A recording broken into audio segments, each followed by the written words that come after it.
TradeSquare is Australia's first business-to-business marketplace connecting people, brands and organisations into this diverse ecosystem in a unique global landscape. Through pivoting, transforming and reshaping, Australian businesses have an opportunity to create the model for the future that aligns with the world's needs and leveraging the power of a collaborative approach. Through the TradeSquare podcast, we will bring together dynamic, diverse and thought-provoking leaders from business, government and organisations to have conversations to further enable new thinking for the future. Welcome to TradeSquare. We are joined this morning by John Carnohan, Executive Officer at Bayside Business Enterprise Centre. This morning we're going to be talking about enabling small business growth through digital capabilities. How are you? I'm well, thanks, Kath. How are you? Good, thank you. Any revelations in the business world this morning? I know it's only an early one. Nothing that really catches my eye over and above the noise from the US election and the Melbourne Cup, basically. And I'm sure that would be definitely getting very noisy, particularly with the US elections playing havoc on the world, wreaking havoc on the world. That's right. So tell us, who is John Carnohan?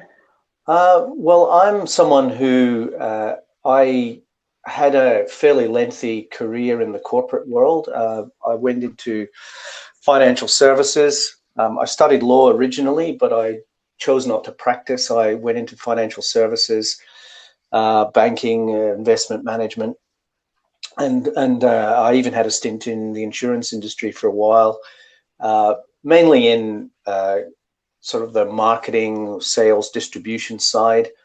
And I did that for quite a long period of time. And then in 2011, I really decided I'd had enough of that, and I had an opportunity to exit a particular business when it got sold.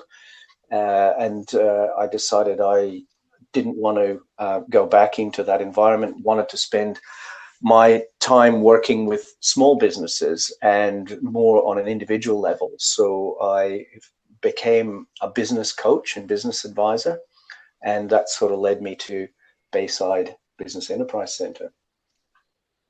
And so tell us a bit more about your role at Bayside now and your great loves within that role. Yeah, well, I'm the executive officer, which means I basically run the day-to-day operations.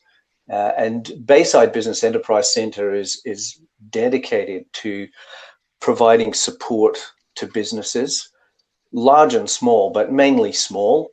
We focus very much on helping businesses improve their current capability and operations, but also we do a lot of work with startups as well, and people come to us with ideas. We help them flesh out the idea and start laying the foundations for getting the business off the ground. And that's what really gets me excited, is the opportunity to work with a whole lot of people on their dreams effectively and coming up with ways to solve problems in the market and helping them to do that. There's probably nothing more satisfying than being able to contribute to that. You mentioned about improving current capabilities. Can you explore that a bit further for me? And where are you seeing that small businesses are needing that support? And are their current capabilities needing to change? Yes, and there's probably a couple of areas. I guess I suppose the largest area of need would be around digital capability. It's about being able to get online and be effective online in your business. And obviously, prior to the whole COVID thing, there was a move online for things like retail and other services. That's just been massively accelerated. And also lots of other businesses who might not really have thought much about having a great online presence are going to find, or are finding, that consumers are really using the online marketplaces as their primary sourcing for the products and services that they need. So pretty much everyone has to get with that that approach, and one of our key functions is to deliver advice and training and support around digital capability. And for that, we're actually funded in part by a federal government program that enables us to do that. So thinking about how important small businesses are to the Australian economy, and where can businesses in 2020 really create more value in the world? We've seen a revolution of the way consumers behave, and how our customers and our clients adopt different technology within small business. What is the value offering you feel now for small businesses to create impact?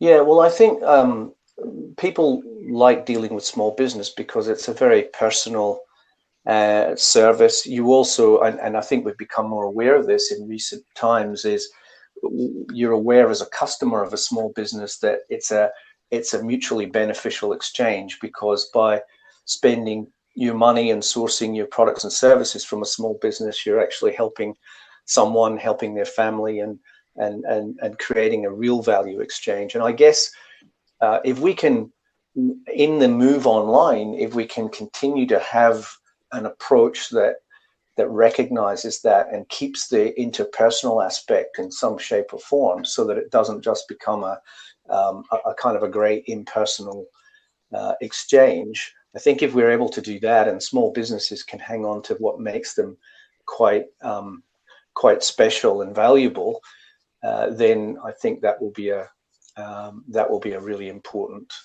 contribution. And I guess it's about that value and values that a small business can really offer. And so thinking about the people within organizations, and thinking about the interesting year that we have had, how have resilient, dynamic and resourceful individuals really played a key role in the transformation of Australian businesses? Yeah, I think the first thing is that they recognize that there's opportunity. That they recognize that the opportunity arises in people are willing to look at things differently now more than before. Old patterns or old entrenched ways of doing things are being broken up, if you like, and being disrupted.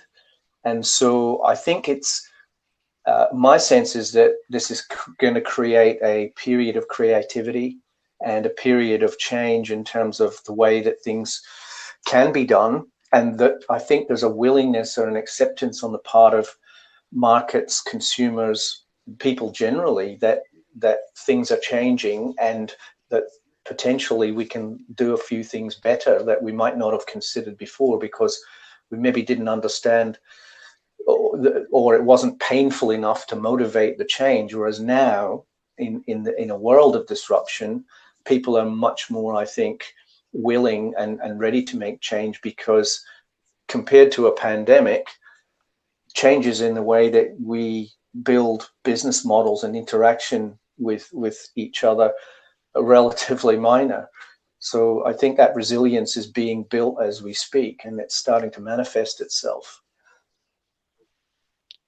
You mentioned a period of creativity, and I feel like the alignment of creativity is often aligned to a word around kind of entrepreneurship and leadership and things like that. Mm-hmm. How have you seen creativity being amplified within small businesses? Well, I think the way it tends to get amplified is that if small businesses are given an opportunity to create the conditions that they need to grow and thrive, then I see that manifesting itself. And I guess I mean that the small businesses can grow and thrive if they have access to markets and opportunities to work with larger businesses as well. And that's an area where I think there's an opportunity for change. So in relation to, say, supply chains of larger organizations, I think some of the larger organizations that we deal with are looking to improve the quality of their own supply chains, but also to tap into the resources available in their small business suppliers.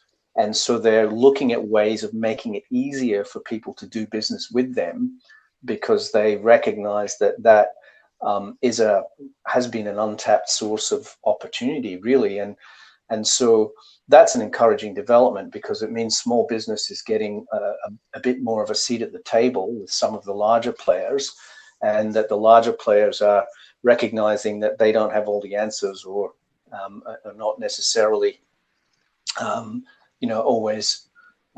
always going to succeed without collaborating with other businesses out there. And so you mentioned before about the partnership relating to the Digital Solutions Program with the Australian federal government. Mm-hmm. In alignment to that, what is something that you are really passionate about, that you are championing to the government, where you would like to see change?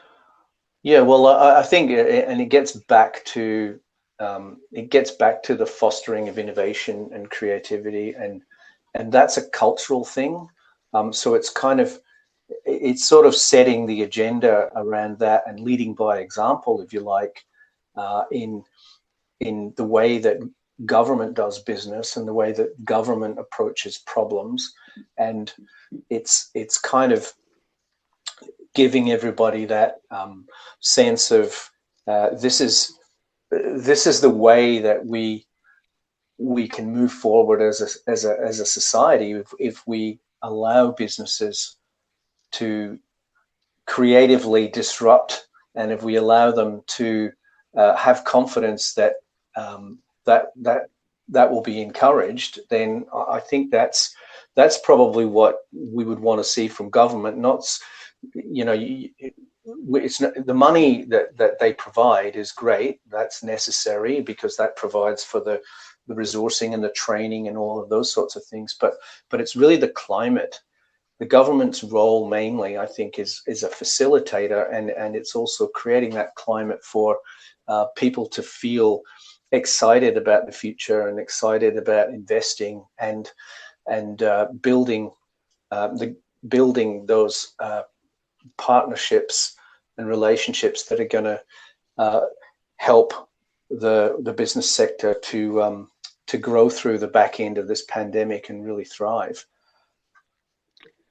And I think where we're really seeing some wonderful opportunities, as you mentioned before, the words like collaboration and partnerships, and really how those can enable. And I feel like in the market now, there's a lot more collaboration. There's a lot more openness to see that there's other ways of doing things and bringing organizations together that may never have been able to come together in 2019.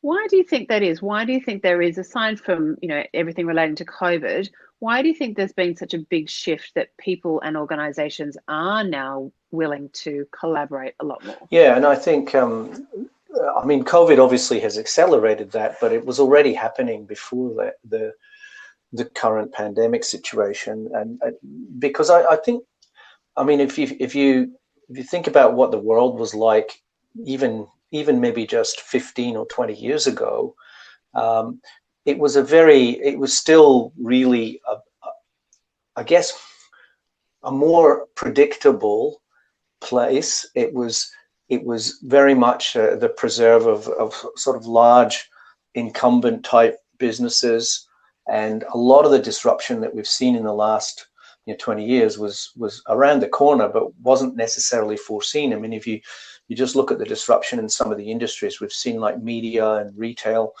etc. I think what the net result of all of this, and with the only certainty being that it's going to continue and probably accelerate, is that people realize they don't have all the answers, and that we are much better putting our heads together and trying to figure out ways of solving problems and moving things along together, than staying in that mindset of, that competitive type mindset. I mean, it's still important to be competitive in a market sense, but when it comes to solving some of the world's biggest problems, or even the local market's biggest problems, it's really important to get as many voices around the table as possible to really to tackle things. So then thinking about that around the table concept, and you mentioned before around the seat at the table, what are some of the hot topics around the boardroom table at Bayside at the moment? I think, well, probably because Bayside is, we're a local government area. Bayside is the Bayside Council region, and it takes in the part of Sydney which is immediately bordering the airport, and also Port Botany is part of the area as well. So we've got the two of the largest infrastructure businesses in Australia right here. And whilst the port has been going on pretty well in terms of volumes and so forth, and you might expect that because we're importing a lot of things to put in our houses and all the kind of things that we're doing as a result of the pandemic. But the airport itself is at a very, very low capacity, and that's had a huge impact on the economic well-being of the area. Our local government area has one of the highest levels of people on the JobKeeper program, and the airport itself, which has a workforce of somewhere around 35,000 all told, and that includes small business suppliers, that is not looking like it's going to get back to its previous situation anytime soon. It will probably happen gradually over time, but that's probably the biggest concern that the businesses in our area, because businesses such as Sydney Airport and Port Botany and the local council all sit on our board, and so for them this is very real at the front end. And so we're looking at ways of how do we mitigate this, what things can we do to support businesses through this, but also to potentially foster new opportunities for the area as we move forward. And does that really lead into, thinking about 35,000 workers? It's a huge volume of people all across Sydney that may be in JobKeeper roles or, transitioning into different roles. Does that really allow for opportunities for upskilling and reskilling to really further enable other potential roles? Yes. And the whole education piece? Yes, it does. And so we've got some things on the table that we're looking to roll out to address that. And I think there's a couple of things involved in this, which is there's the short term, and in the short term it's that sort of acute situation. Is there anything we can do to help? But then there's the longer term, and that's where maybe your more reskilling can come in. But in the short term, we're also looking at, can we help businesses, and I'm going to use the cliched word pivot, but in the end, some people's businesses may not make it through this. Well, in fact, some won't. I think I can say that with a reasonable amount of confidence. Don't know what the numbers will be, but so the question is, are there some other opportunities that we can help those people move into? And so there's a couple of areas that we've been considering in relation to that, and we're in a pretty good position to help provide that support, given that we've got such large contributors who are partnering with us, such as I mentioned, the airport and the port, and UTS, which is a terrific supporter of ours as well. And we've kind of been discussing with them the opportunities that might exist for us to work together in supporting local manufacturing, because they're very keen to work with small and medium enterprises in the local area. And we have a large industrial base around here as well. So there are things that we're looking at doing that will hopefully offset some of the challenges that we've had, and that may take a few years even to unwind. So thinking about that local area manufacturing, and obviously being in an industrial area, What do you think economic freedom looks like in your era in 2020? Is that really going to come from that resurgence of onshoring and manufacturing? Yeah, I think that economic freedom looks like um, being able to uh, address market needs, market shortages. It means being able to source the skills that are required. So if you want to look at an area like, say, advanced manufacturing, which I know that, UTS, as I mentioned before, that's an area that they're very focused on.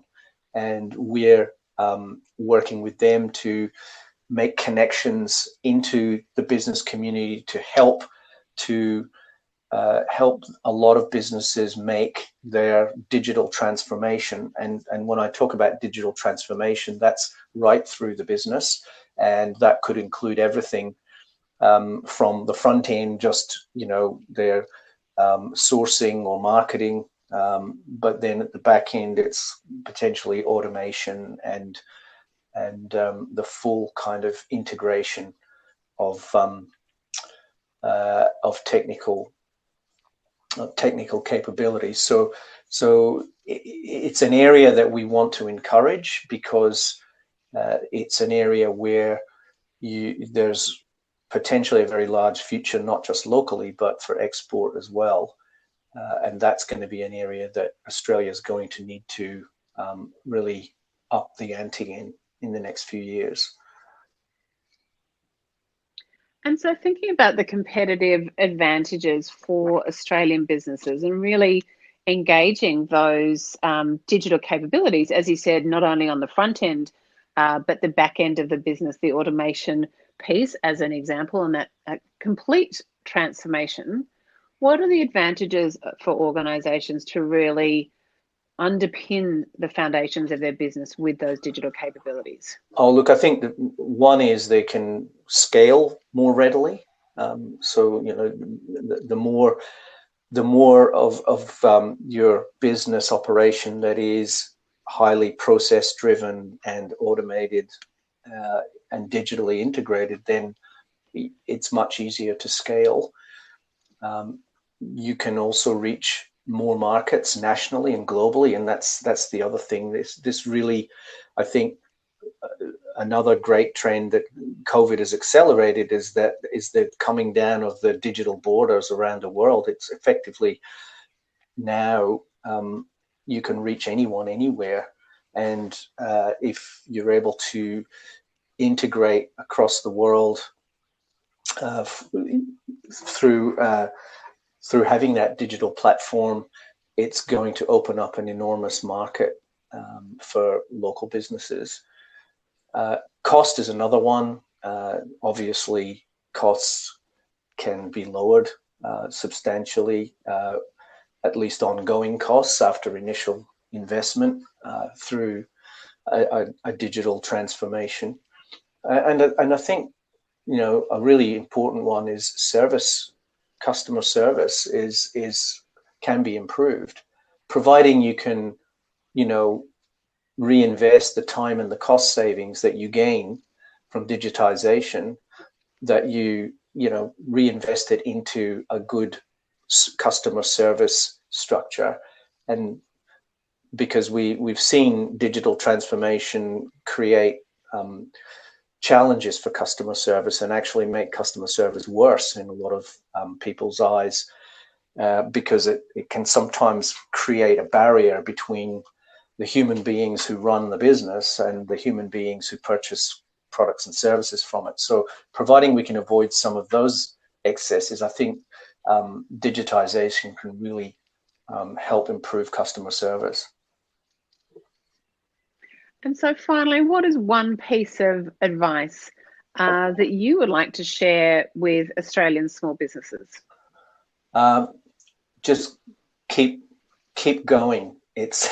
We'll get through it all. It's been a really painful time, a really difficult time, but there's a lot of reason to be optimistic about the future as well, because as we started talking about at the beginning of this, podcast. It's the disruption that creates the opportunity to solve problems, to build partnerships and collaboration with others. And I guess it's for people out there to know that there are people out there who are looking for people to partner with and to work with. And so it can sometimes seem isolating and lonely being in small business. And that's a challenge that's always been present. But if you can reach out and find like-minded people and are able to build relationships and partnerships, then there can be a really positive way through this together. And I really love that idea that disruption creates the opportunity. And I know, and we all know, that the world has seen many disruptions in the past, and it is always a really great catalyst for opportunity and creating change. So we look forward to Australian small businesses really adopting and embracing the opportunities to create the change for the future. So thank you, John, for sharing your wise words of wisdom with TradeSquare.